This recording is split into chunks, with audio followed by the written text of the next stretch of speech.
პასპორტის აღება საქართველოს ნებისმიერ მოქალაქეს ბათუმის იუსტიციის სახლში შაბათ-კვირასაც შეიძლება. ახალი სერვისი მოქალაქეებს იუსტიციის მინისტრის მოადგილემ დღეს პირადად გააცნო.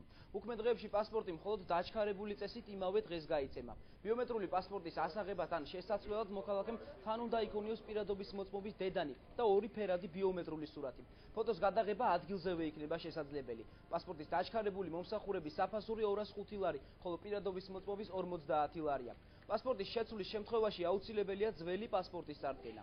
გიორგი ვაშაძის განცხადებით, ახალი სერვისის ამოქმედება საკურორტო სეზონს უკავშირდება და კიდევ ერთი სიახლე აქტიურ ტურისტულ სეზონზე. 15 ივლისიდან ბათუმის იუსტიციის სახლი განსაკუთრებულ სამუშაო რეჟიმზე გადადის.